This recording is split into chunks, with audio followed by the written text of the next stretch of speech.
올 한해 우리는 선교라는 귀한 그런 하나님의 부르심 가운데 나아갑니다. 그래서 제가 오늘부터 6주간 제가 선교에 관한 특별한 말씀을 여러분들과 나누기를 원합니다. 우리는 때로 무언가를 잃어버릴 때가 있습니다. 우리가 열쇠도 잃어버릴 때가 있고요, 또 지갑도 잃어버릴 때가 있습니다. 때로는 쇼핑몰이나 놀이동산에서 아이를 잃어버리는 경우도 있습니다.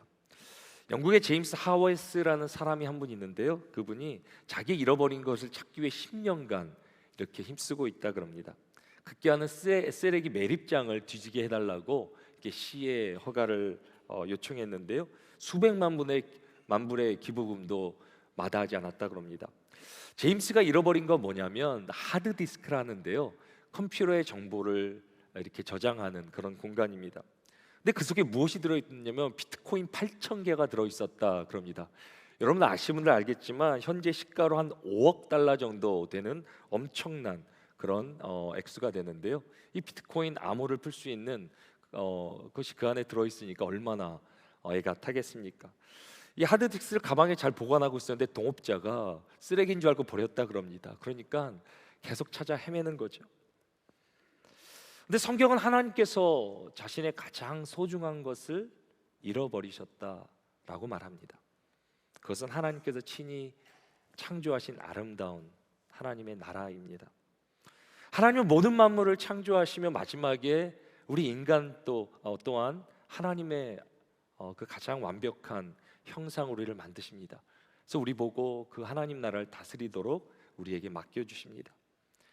근데 어떻게 됩니까? 우리의 죄로 인해 우리가 타락하게 되고 그로 인하여서 하나님의 나라도 함께 타락하게 됩니다. 더 이상 사랑과 생명에 충만한 나라가 아닌 죄와 사망이 다스리는 나라가 됩니다. 그래서 하나님은 선교를 시작하십니다. 선교는 우리가 시작한 일도 아닙니다. 교회 프로그램도 아닙니다.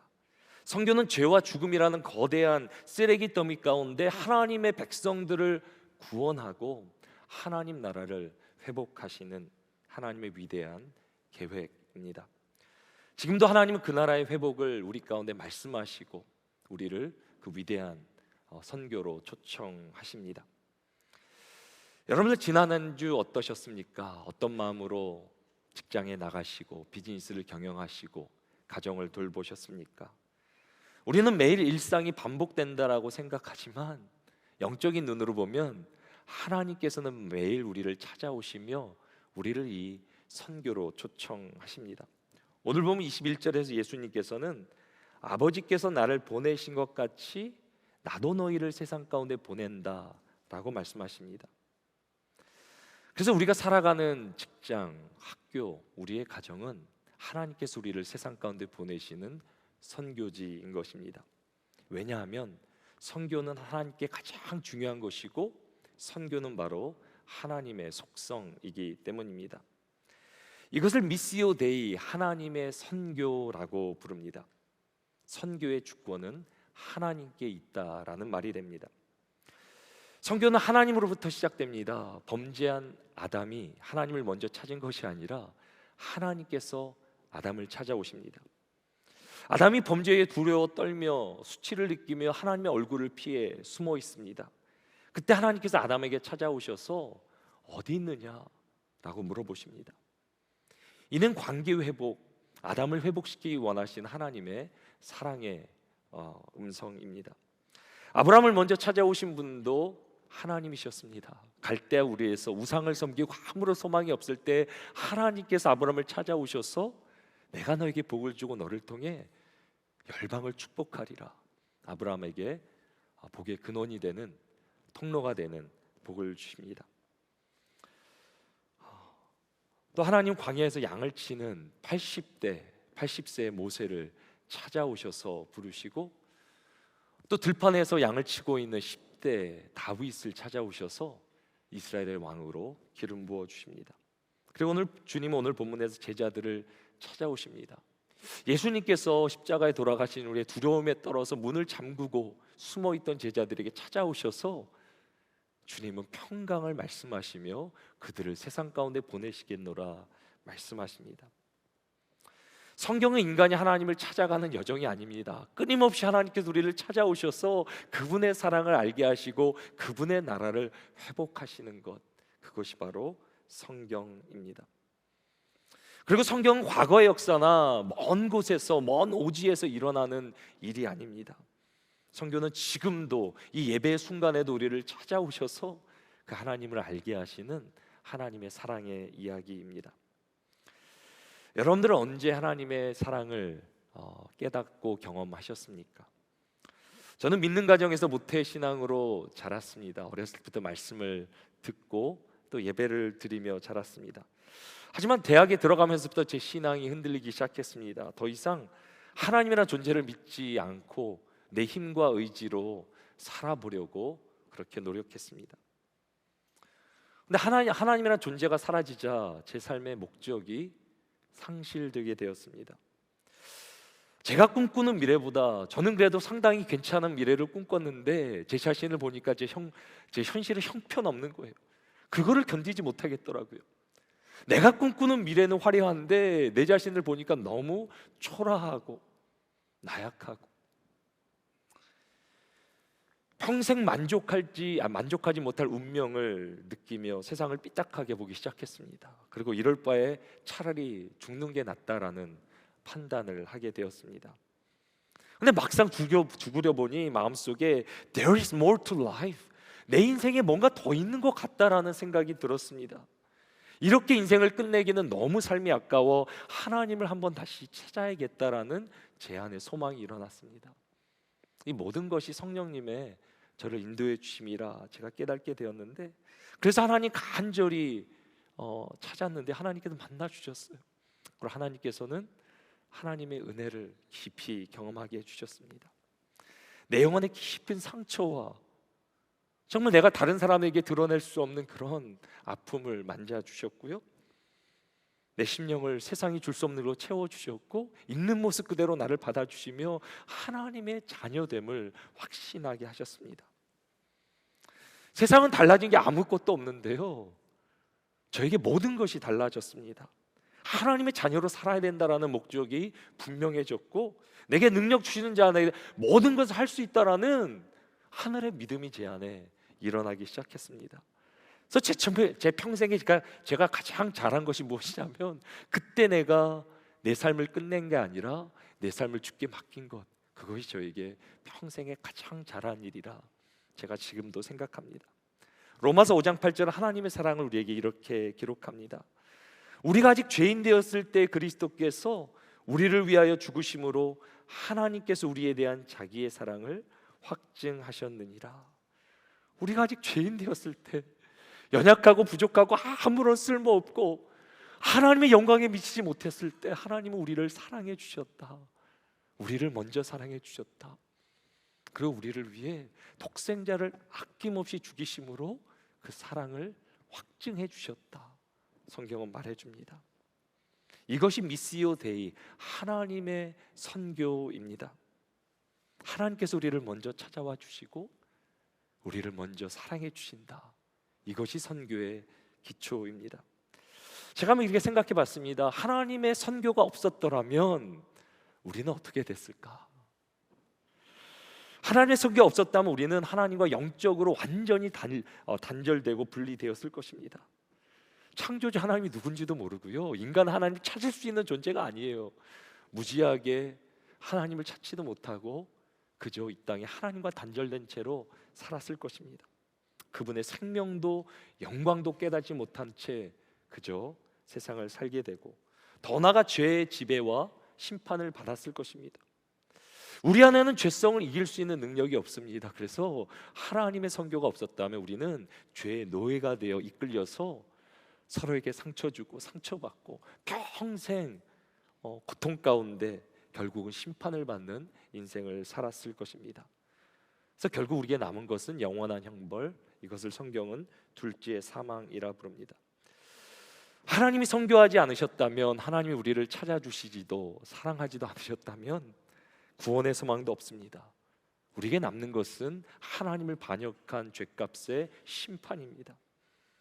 그래서 우리는 하나님으로 완전하게 단절되어지고요, 하나님의 생명을 누리지도 못한 채 하나님께 완전히 끊어지는 단절과 고통을 당하게 된다. 성경은 말합니다. 이것이 둘째 사망입니다. 제가 이렇게 생각해보니까 너무 끔찍하더라고요. 하나님이 선교하지 않으셨으면 어떻게 됐을까? 하지만 성경의 진리가 무엇입니까? 성경의 진리는 하나님의 선교입니다. 하나님은 먼저 우리를 찾아와 주시고 우리에게 먼저 손 내밀어 주시고 우리를 먼저 사랑해 주시는 분, 그분이 하나님이라고 성경은 말합니다. 그래서 선교의 주어는 내가 아닙니다. 선교의 주체는 교회도 아닙니다.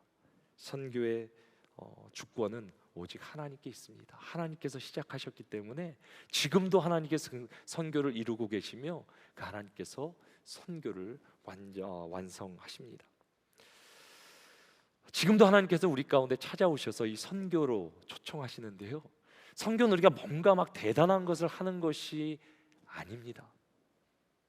지금도 우리를 찾아와 주신 하나님을 만나고 깨닫고 그 사랑 안에 거하고 그 사랑에 반응해서 하나님께 예배로 나아가는 삶, 그 삶 가운데 하나님의 선교가 시작됩니다. 이제 선교의 주체가 되신 하나님께서 우리에게 선교의 방법 또한 우리에게 알려주십니다. 이것을 미시오 크리스티, 그리스도의 선교라고 부릅니다. 선교의 모델은 그리스도입니다. 예수님께서는 어떻게 하십니까? 우리를 사랑하시고 우리를 살리시기 위해서 높고 높은 보좌를 버리시고 낮고 천한 이 땅 가운데 임하십니다. 이것을 거룩한 하나님께서 인간의 몸을 입고 오셨다. 그래서 인카네이션, 성육신이라고 말합니다. 이 성육신을 가장 잘 보여주는 성경 구절이 빌립보서 2장 6절에서 8절입니다. 그는 근본 하나님의 본체시나 하나님과 동등됨을 취할 것을 여기지 아니하시고 오히려 자기를 비워 종의 형체를 가지사 사람들과 같이 되셨고 사람의 모양으로 나타나사 자기를 낮추시고 죽기까지 복종하셨으니 그 십자가에 죽으심이라. 하나님은 완전하시고 영원하신 분이신데 유한한 인간의 몸을 입고 이 땅에 오셨다. 제가 아무리 이 구절을 상상하고 묵상해 보여도 다 깨달아지가 않는 거예요. 하나님과 똑같은 분이시지 어떻게 그분께서 그 영광의 자리를 포기하시고 낮고 천하 이 땅에 오시는가? 그냥 오신 것이 아니라 종의 형체 가장 낮은 자리에 내려가셔서 우리를 위해 고난을 받으시고 나중에는 죽기까지 하나님의 명령에 순종하셨다. 성경은 말합니다. 근데 이게 선교래요. 이게 성경은 우리가 생각하는 프로젝트, 어떤 그런 화려한 그런 일들이 아니라 예수님께서 보여주신 것이 우리에게 가르쳐 주신 선교의 방법입니다. 여기서 우리는 선교의 네 가지 원리를 발견하게 됩니다. 첫 번째, 선교는 가는 것입니다. 예수님께서 하늘 보좌를 떠나셔서 우리에게 오셨습니다. 그래서 가지 않으면 선교는 없는 거예요. 선교는 내가 편한 자리를 떠나 도움이 필요한 사람, 하나님께서 부르신 곳으로 가는 것, 그것이 선교입니다. 두 번째로 선교는 자기를 비우는 것입니다. 예수님은 자신의 권리, 영광 다 내려놓고 종의 모습으로 오셨습니다.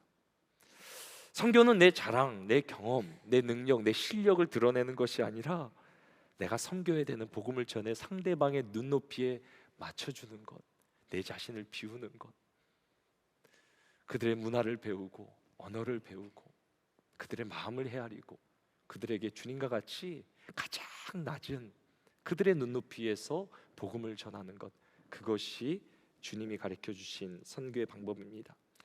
세 번째로 선교는 순종하는 것입니다. 예수님은 하나님 아버지의 뜻에 완전히 복종하셨습니다. 선교는 내 계획이나 열심을 이루는 것이 아닙니다. 우리가 하는 걸로는 어떤 선교의 열매도 맺지 못합니다. 나를 보내신 하나님께 완전한 순종, 완전한 복종으로 나아가는 것, 그것이 선교입니다. 그리고 예수님께서 보여준 선교는 죽는 것입니다.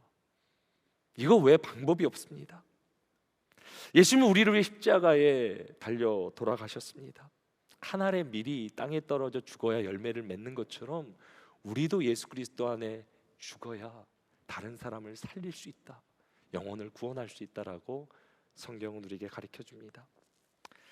그래서 예수님은 하나님께서 파송하신 최초의 선교사이자 최고의 선교사가 되십니다. 그리고 예수님은 우리의 선교의 모델이 되십니다. 그리고 예수님은 지금도 우리를 부르시며 세상 가운데 보내십니다. 오늘 본문 21절 말씀 우리 같이 함께 읽겠습니다.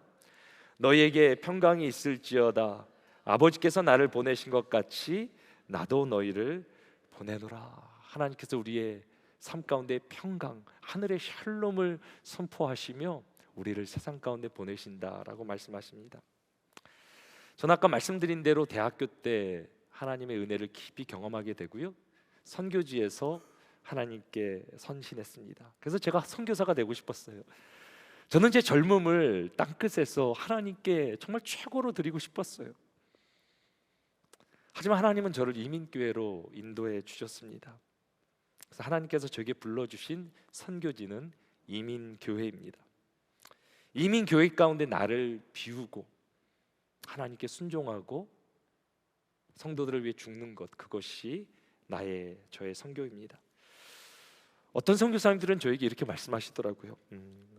가장 힘든 선교지에서 지금 선교하고 있다고 말하더라고요. 선교지도 힘들지만 또 이민교회라는 것 만만치 않다라고 생각합니다. 근데 제가 하나님께서 부르신 곳에 있으면서 깨달은 게 있어요. 선교지가 힘든 게 아니에요. 하나님께서 부르신 곳에 있는 것이 가장 기쁘고 행복하다는 걸 제가 깨닫게 됐어요. 행복이 무엇입니까? 하나님 부르신 곳에 있는 게 행복이고요, 하나님 부르신 곳 없는 게 불행이에요. 하나님이 부르신 곳에 있으면 하나님께서 함께 하세요, 인도하세요, 충만케 하세요, 하나님께서 역사하세요. 그것이 선교예요. 저는 이민교회를 섬기면서 얼마나 기쁜지 몰라요. 하나님께 불러주신 곳이기 때문에. 우리 중요한 선교회 성도들과 함께 선교하는 게, 이것이 저에게 가장 큰 기쁨이에요.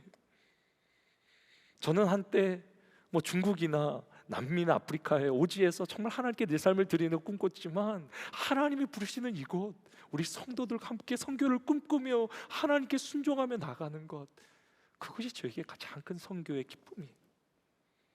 선교는 땅끝으로만 가야 되는 것이 아니에요.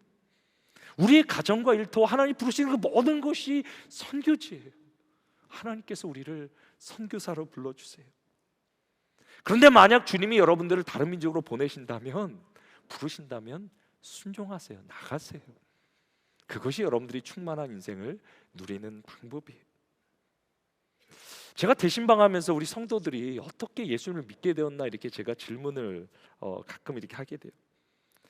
그럼 몇 분들이 저한테 이렇게 얘기하세요. 예전에 할머니 할아버지가 미국에 오신 선교사님 통해서 복음을 받았다고. 그 할머니 할아버지를 통해 우리의 가정 가문에 예수님을 믿기 시작했는데 그것이 나에게까지 흘러져 왔다라고 고백을 하세요. 성도 여러분, 우리가 어떻게 예수님 믿게 되었습니까? 100년 전만 해도 우리 조선은요, 아무런 소망이 없는 땅이었어요. 가난과 중독과 영적 어둠에 충만했던 땅이 우리 조선 땅이었습니다. 조선 땅에 버려진 고아들을 끌어안고 최초의 고아원을 세운 분이 언더우드 선교사입니다. 당시 언더우드 선교사 우리 조선을 향해 뭐라고 말했는지 아십니까? 보이는 것은 고집스럽게 얼룩진 어둠뿐입니다. 어둠과 가난과 인습에 묶여있는 조선 사람뿐입니다. 그들은 왜 묶여있는지도, 고통이란 것도 모르고 있습니다. 조선의 마음이 보이지 않습니다. 이것이 우리 민족의 현실이었어요. 서성평 선교사님은 32살의 나이로 조선 땅에 파송됩니다. 버려진 고아 14명을 끌어안고 양아들 양딸 삼았고요, 소방 맞아서 쫓겨난 미망인들 38명을 데리고 집에서 같이 살았다 그래요. 그리고 그분의 일기에는 이런 기록이 있어요. 한 달간 500명의 여성을 만났는데 하나도 성한 사람이 없이 굶주리고 있거나 병이 들어 앓고 있거나 소박을 맞아 쫓겨나거나 다른 고통을 앓고 있었다. 이것이 우리 조선 땅의 현실이었어요. 근데 어떻게 됩니까? 하나님께서 이 척박한 조선 땅에 선교사를 보내주셨어요. 한국 기독교 역사부 해방 전까지 1500명의 선교사님들이 한국에 찾아왔어요. 이들은 대부분 20, 30대 젊은 하나님의 부르심을 받은 종들이었어요. 하나님은 선교사들을 통해서 복음을 전하게 하시고 고아원과 병원과 교회를 세우게 하셨어요. 우상으로 뒤덮여 있던 조선 땅을 다시 새롭게 하시고 우리 가운데 부흥을 주셨어요. 이제는 더 이상 선교의 불모지가 아니라 선교사를 보내는 그런 나라가 되었어요. 선교사가 없었더라면 지금의 대한민국도 없는 거예요. 조선 땅을 살리신 하나님께서는 이제 열방을 살리기 위해 우리를 부르십니다. 우리는 세상에 무엇을 먹을까 마실까 입을까 염려하는 그런 존재가 아니에요. 우리는 하나님의 영광, 하나님의 영원한 나라를 살아가는 그분의 자녀들입니다. 이제 하나님은 우리를 통해 열방 가운데 그 하나님의 놀라운 사랑과 그 영원한 나라가 전파되기를 원하십니다. 우리 충현선교회가 어떤 교회입니까? 선교교회 아닙니까? 선교의 목숨 건 교회, 시작부터 선교의 DNA를 가지고 설립된 교회 아닙니까? 그래서 우리는 하나님 나라 이 땅에 전해야 되는 선교사들인 것입니다. 제가 영상을 이렇게 보다가 I am a missionary, 나는 선교사입니다 라는 영상이 있어서 그 영상이 감동이 돼서 여러분들과 함께 나누기를 원합니다.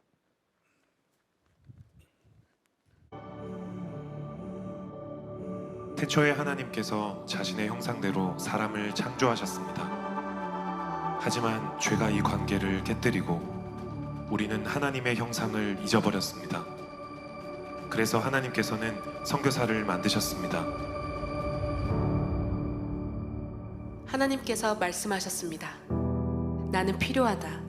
현상 유지하는 삶을 거절하고 가족을 떠나 머나먼 땅으로 날아가 한 번도 들어보지 못한 언어를 배우며 사람으로 꽉 찬 버스를 타고 얼굴에 미소를 지으며 다른 민족들에게 갈 수 있는 누군가가 나는 필요하다.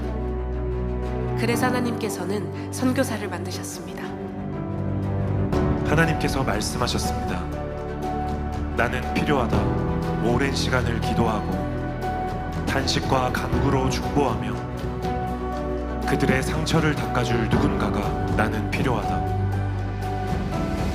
갇힌 자를 찾아가고 어린아이와 함께하며 그들이 내 사랑을 받고 있음을 말해줄 누군가가 나는 필요하다. 그래서 하나님께서는 선교사를 만드셨습니다.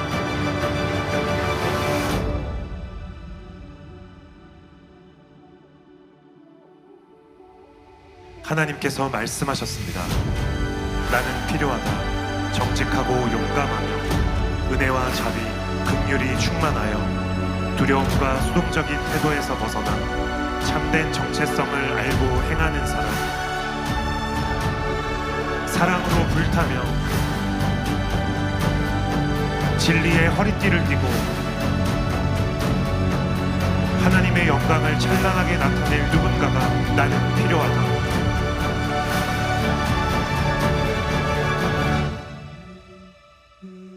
하나님께서 말씀하셨습니다. 내가 묻기 전에 먼저 예라고 말해줄 누군가가 나는 필요하다. 가정으로, 이웃에게, 학교로, 도시와 나라로, 모든 열방으로 전하는 자가 없이 어떻게 그들이 듣겠습니까? 그분을 한 번도 들어보지 못한다면 어떻게 그들이 믿겠습니까? 그래서 하나님께서는 선교사를 만드셨습니다.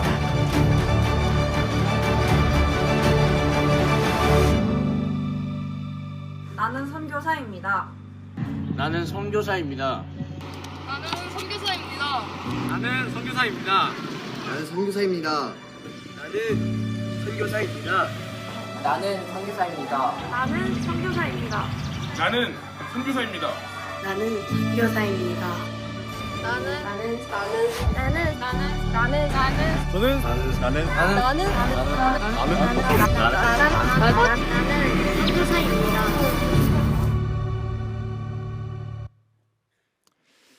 저를 따라 한번 믿음으로 고백했으면 좋겠습니다. 나는 선교사입니다. 하나님께서는 나를 찾아오시고 나를 부르시고 하나님의 영광스러운 자녀로 삼아주시고 이제는 우리를 세상 가운데 보내십니다. 하나님의 마음을 가지고 세상을 살아가는 자가 바로 선교사입니다. 제가 영상을 보니까 제 마음이 뛰는 거예요. 또 나가고 싶은 거예요. 열방 가운데 주님을 알지 못하는 자들에게 복음을 전하고 싶은 거예요. 여러분들 하나님께 마음을 들이세요. 하나님 나를 써달라고. 그저 이 땅에 무엇을 마실까 먹을까 입을까 그것이 나의 염려가 아니라 하나님의 나라 의를 구하면 그 모든 것들 도와여 주신다. 하나님 약속하셨잖아요. 하나님의 영광을 붙들고 뛰는 자, 그 영광을 사모하는 자, 하나님께서 책임져 주신 줄 믿으시기 바랍니다. 이번 단기 선교 가운데 여러분들 참여하세요. 나가세요. 이번에 특별히 우리가 외국으로 나가지 못하는 분들을 위해서 우리 이 지역에서도 선교할 수 있는 아이템을 우리가 만들었습니다. 이 지역도 선교지예요. 이 지역에 특별히 우리 지역에 있는 우리 이란 교회가 있고요, 중앙아시아 우리 성도들이 모인 교회가 있고요, 또 일본인들이 모인 교회가 있고요, 메시아닉 유대인들이 모인 그런 교회가 있습니다. 이번에는 우리가 해외도 나가지만 우리가 우리 주위에 1시간, 2시간 거리 안에 있는 교회들을 찾아가며 그들과 함께 예배하며 우리가 함께 선교적인 교회로 나아가려고 합니다. 주님이 부르실 때 나가야 돼요. 나갈 때 하나님께서 역사하시고 충만케 하시고 하나님 나라를 살아가게 됩니다. 그리고 우리는 선교사님들을 위해 기도해야 합니다. 지금도 선교지에서 복음을 가지고 생명 걸고 나가신 우리 수많은 선교사님들이 계십니다. 이름도 없이 빛도 없이 주님이 나를 부르셨기에 그 오지에 나가 계신 분들이 계세요.